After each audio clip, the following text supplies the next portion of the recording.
Hello, नमस्ते, जय माता दी, श्री शिवाय नमस्तुभ्यम।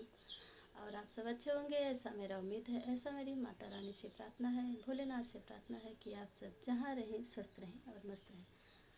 तो हम लेके आए हैं दुर्गा सप्तशती का 5वां अध्याय। माता जी को सुना रहे थे तो हम आप सबको भी सुना रहे हैं। कैसा लगेगा? अच्छा ही लगेगा। देवी की महिमा। जय माता दी। पंचमो अध्याय। देवताओं द्वारा देवी की स्तुति। चंडमुंड के मुख से अंबिका के रूप की प्रशंसा सुनकर शुंभ का उनके पास दूत भेजना और दूत का निराश लौटना। 5वें अध्याय में यही है। ओम।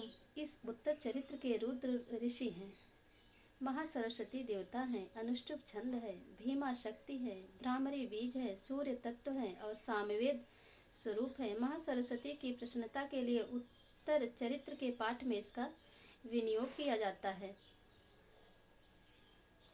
जो अपने करकमलों में घंटा, शूल, हल, शंख, मूसल, चक्र, धनुष और बाण धारण करती हैं। शरद ऋतु के शोभा संपन्न चंद्रमा के समान जिनकी मनोहर कांति है, जो तीनों लोकों की आधारभूता और शुंभ आदि दैत्यों का नाश करने वाली हैं, तथा गौरी के शरीर से जिनका प्राकट्य हुआ है, उन महासरस्वती देवी का मैं निरंतर भजन करता हूँ।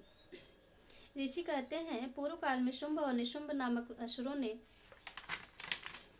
अपने बल के घमंड में आकर शचीपति इंद्र के हाथ से तीनों लोकों का राज्य और यज्ञ भाग छीन लिए। वे ही दोनों सूर्य, चंद्रमा, कुबेर, यम और वरुण के अधिकार का भी उपयोग करने लगे। वायु और अग्नि का कार्य भी वे ही करने लगे। उन दोनों ने सब देवताओं को अपमानित, राज्य भ्रष्ट, पराजित तथा अधिकारहीन करके स्वर्ग से निकाल दिया। उन दोनों महान असुरों से तिरस्कृत देवताओं ने अपराजिता देवी का स्मरण किया और सोचा, जगदम्बा ने हम लोगों को वर दिया था कि आपत्ति काल में स्मरण करने पर मैं तुम्हारी सब आपत्तियों का तत्काल नाश कर दूंगी। यह विचार कर देवता गिरिराज हिमालय पर गए और वहां भगवती विष्णु माया की स्तुति करने लगे। देवता बोले, देवी को नमस्कार है, महादेवी शिवा को सर्वदा नमस्कार है, प्रकृति एवं भद्रा को प्रणाम है। हम लोग नियम पूर्वक जगदम्बा को नमस्कार करते हैं, रौद्रा को नमस्कार है, नित्या गौरी एवं धात्री को बारंबार नमस्कार है, ज्योत्सनामयी चंद्र रूपिणी एवं मुख सुख स्वरूपा देवी को सतत प्रणाम है। शरणागतों का कल्याण करने वाली वृद्धि एवं सिद्धि रूपा देवी को हम बारंबार नमस्कार करते हैं। नैऋति राक्षसों की लक्ष्मी, राजाओं की लक्ष्मी तथा सर्वाणी शिव पत्नी स्वरूपा आप जगदम्बा को बार बार नमस्कार है। दुर्ग पारा, दुर्गम संकट से पार उतारने वाली सारा सबकी सारभूता, सर्वकारिणी ख्याति कृष्णा और धूम्रा देवी को सर्वदा नमस्कार है। अत्यंत सौम्य तथा अत्यंत रौद्र रूपा देवी को हम नमस्कार करते हैं, उन्हें हमारा बारंबार प्रणाम है। जगत की आधारभूता कृति देवी को बारंबार नमस्कार है। जो देवी सब प्राणियों में विष्णु माया के नाम से कही जाती हैं, उनको नमस्कार है, उनको नमस्कार है, उनको बारंबार नमस्कार है। जो देवी सब प्राणियों में चेतना कहलाती हैं, उनको नमस्कार है, उनको नमस्कार है, उनको बारंबार नमस्कार है। जो देवी सब प्राणियों में बुद्धि रूप से स्थित है, उनको नमस्कार, उनको नमस्कार, उनको बारंबार नमस्कार है। जो देवी सब प्राणियों में निद्रा रूप से स्थित है, उनको नमस्कार, उनको नमस्कार, उनको बारंबार नमस्कार है। जो देवी सब प्राणियों में क्षुधा रूप से स्थित है, उनको नमस्कार, उनको नमस्कार, उनको बारंबार नमस्कार है। जो देवी सब प्राणियों में छाया रूप से स्थित है, उनको नमस्कार, उनको नमस्कार, उनको बारंबार नमस्कार है। जो देवी सब प्राणियों में शक्ति रूप से स्थित है, उनको नमस्कार, उनको नमस्कार, उनको सब बारंबार नमस्कार है। जो देवी सब प्राणियों में तृष्णा रूप से स्थित है, उनको नमस्कार, उनको नमस्कार, उनको बारंबार नमस्कार है। जो देवी सब प्राणियों में शांत रूप से स्थित है, उनको नमस्कार, उनको नमस्कार, उनको बारंबार नमस्कार है।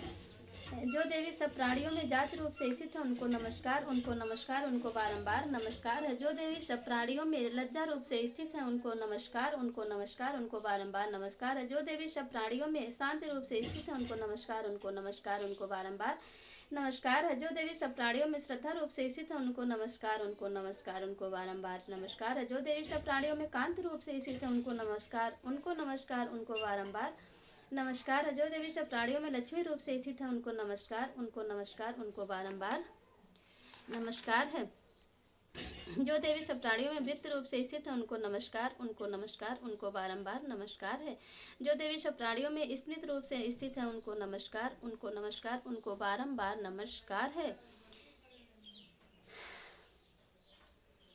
जो देवी सब प्राणियों में स्नित रूप से स्थित है, जो देवी सब प्राणियों में दया रूप से स्थित है उनको नमस्कार, उनको नमस्कार, उनको बारंबार नमस्कार है। जो देवी सब प्राणियों में तुष्ट रूप से स्थित है उनको नमस्कार, उनको नमस्कार, उनको बारंबार नमस्कार है। जो देवी सब प्राणियों में माता रूप से स्थित है उनको नमस्कार, उनको नमस्कार, उनको बारंबार नमस्कार है। जो देवी सब प्राणियों में भ्रांत रूप से स्थित है उनको नमस्कार, उनको नमस्कार, उनको बारंबार नमस्कार है। जो जीवों के इंद्रिय वर्ग की अधिष्ठात्री देवी एवं सब प्राणियों में सदा व्याप्त रहने वाली है उन व्याप्ति देवी को बारंबार नमस्कार है। जो देवी चैतन्य रूप से इस संपूर्ण जगत को व्याप्त करके स्थित है उनको नमस्कार, उनको नमस्कार, उनको बारंबार नमस्कार है। पूर्व काल में अपने अभीष्ट की प्राप्ति होने से देवताओं ने जिनकी स्तुति की तथा देवराज इंद्र ने बहुत दिनों तक जिनका सेवन किया वह कल्याण की साधना भूताईश्वरी हमारा कल्याण और मंगल करे तथा सारी आपत्तियों का नाश कर डाले।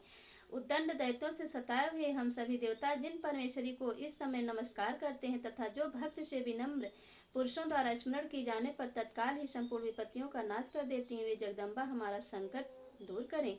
ऋषि कहते हैं, राजन, इस प्रकार जब देवता स्तुति कर रहे थे उस समय पार्वती देवी गंगा जी के जल में स्नान करने के लिए वहां आई।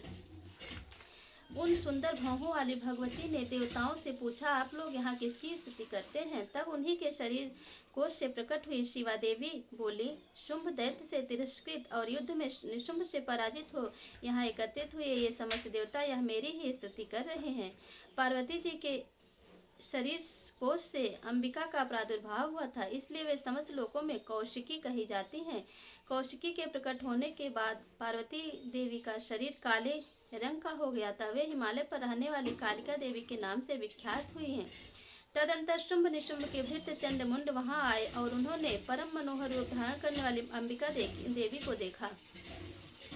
फिर वे शुंभ के पास जाकर बोले, महाराज, एक अत्यंत मनोहर स्त्री है जो अपनी दिव्य कांति से हिमालय को प्रकाशित कर रही है। वैसा उत्तम रूप कहीं किसी ने भी नहीं देखा होगा। असुरेश्वर, पता लगाइए वह देवी कौन है और उसे ले लीजिए। स्त्रियों में तो वह रत्न है, उनका प्रत्येक अंग बहुत ही सुंदर है वह तथा वह अपने श्री अंगों की प्रभा से संपूर्ण दिशाओं में प्रकाश फैला रही है। दैत्यराज, अभी वह हिमालय पर मौजूद है, आप उसे देख सकते हैं। प्रभु, तीनों लोकों में मणि, हाथी और घोड़े आदि जितने भी रत्न हैं वे सब इस समय आपके घर में शोभा पाते हैं। हाथियों में रत्नभूत ऐरावत यह पारिजात का वृक्ष और यह उच्चई श्रवा घोड़ा यह सब आपने इंद्र से ले लिया है। हंसों से जुता हुआ यह विमान भी आपके आंगन में शोभा पाता है। यह रत्नभूत अद्भुत विमान जो पहले ब्रह्मा जी के पास आया था अब आपके यहाँ लाया गया है। यह महापद्म नामक निधि आप कुबेर से छीन लाए हैं। समुद्र ने भी आपको किंजलकिनी नामक की माला भेंट की है जो केसरों से सुशोभित और जिसकी कमल कभी कुम्हलाते नहीं हैं। सुवर्ण की वर्षा करने वाला वरुण का छत्र भी आपके घर में शोभा पाता है तथा यह श्रेष्ठ रथ जो पहले प्रजापति के अधिकार में था अब आपके पास मौजूद है। दैत्येश्वर, मृत्यु की क्रांतिदा नाम वाली शक्ति भी आपने छीन ली है तथा वरुण का पाश और समुद्र में होने वाले सब प्रकार के रत्न आपके भाई निशुंभ के अधिकार में है। अग्नि ने भी स्वतः शुद्ध किए हुए 2 वस्त्र आपकी सेवा में अर्पित किए हैं। दैत्यराज, इस प्रकार सभी रत्न आपने एकत्र कर लिए हैं। फिर जो यह स्त्रियों में रत्न रूप कल्याणमयी देवी है इसे आप क्यों नहीं अपने अधिकार में कर लेते हैं? अच्छा, ऋषि कहते हैं, चंडमुंड का यह वचन सुनकर शुंभ ने महादैत्य सुग्रीव को दूत बनाकर देवी के पास भेजा और कहा, तुम मेरी आज्ञा से उसके सामने ये बातें कहना और ऐसा उपाय करना जिससे प्रसन्न होकर वह शीघ्र ही यहाँ आ जाए। वह दूत पर्वत के अत्यंत रमणीय प्रदेश में जहाँ देवी मौजूद थी वहां गया और मधुर वाणी में कोमल वचन बोला। दूत बोला, देवी, दैत्यराज शुंभ इस समय तीनों लोकों के परमेश्वर हैं। मैं उन्हीं का भेजा हुआ दूत हूँ और यहाँ तुम्हारे ही पास आया हूँ। उनकी आज्ञा सदा सब देवता एक स्वर से मानते हैं, कोई उसका उल्लंघन नहीं कर सकता। वे संपूर्ण देवताओं को परास्त कर चुके हैं। उन्होंने तुम्हारे लिए जो संदेश दिया है उसे सुनो।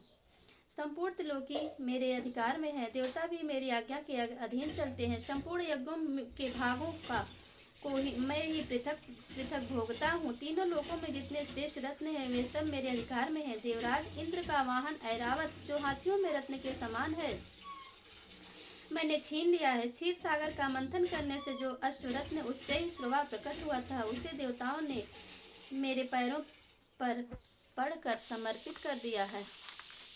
सुंदरी, उनके सिवा और भी जितने रत्नभूत पदार्थ देवताओं, गंधर्वों और नागों के पास थे, वे सब मेरे ही पास आ गए हैं।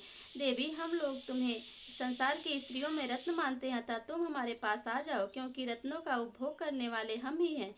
चंचल कटाक्षों वाली सुंदरी, तुम मेरी या मेरे भाई महापराक्रमी निशुंभ की सेवा में आ जाओ, क्योंकि तुम रत्न स्वरूपा हो। मेरा वरण करने से तुम्हें तुलना रहित महान ऐश्वर्य की प्राप्ति होगी। अपनी बुद्धि से यह विचार कर तुम मेरी पत्नी बन जाओ। ऋषि कहते हैं, दूत के यूं कहने पर कल्याणमयी भगवती दुर्गा देवी, जो इस जगत को धारण करती हैं, मन ही मन गंभीर भाव से मुस्कुराई और इस प्रकार बोली। देवी ने कहा, दूत, तुमने सत्य कहा है, इसमें तनिक भी मिथ्या नहीं है। शुंभ तीनों लोकों का स्वामी है और निशुंभ भी उसी के समान पराक्रमी है, किंतु इस विषय में मैंने जो प्रतिज्ञा कर ली है उसे मिथ्या कैसे करूं? मैंने अपनी अल्प बुद्धि के कारण पहले से भी प्रतिज्ञा कर ली है, उसे मिथ्या कैसे करूं? उसे सुनो, जो मुझे संग्राम में जीत लेगा, जो मेरे अभिमान को चूर्ण कर देगा तथा संसार में जो मेरे समान बलवान होगा, वही मेरा स्वामी होगा। इसलिए शुंभ अथवा महादैत्य निशुंभ स्वयं ही यहाँ पधारे और मुझे जीत कर शीघ्र ही मेरा पाणी ग्रहण कर ले। इसमें विलंब की क्या आवश्यकता है? दूत बोला, देवी, तुम घमंड में भरी हो, मेरे सामने ऐसी बातें न करो। तीनों लोकों में कौन ऐसा पुरुष है जो शुंभ निशुंभ के सामने खड़ा हो सके? देवी, अन्य दैत्यों के सामने भी सारे देवता युद्ध में नहीं ठहर सकते, फिर तुम अकेली स्त्री होकर कैसे ठहर सकती हो? जिन शुंभ आदि देवताओं के सामने इंद्र आदि सब देवता भी युद्ध में खड़े नहीं हुए, उनके सामने तुम स्त्री होकर कैसे जाओगी? इसलिए तुम मेरे ही कहने से शुंभ निशुंभ के पास चली चलो, ऐसा करने से तुम्हारे गौरव की रक्षा होगी। अन्यथा जब वे केश पकड़कर घसीटेंगे, तब तुम्हें अपनी प्रतिष्ठा खोकर जाना पड़ेगा।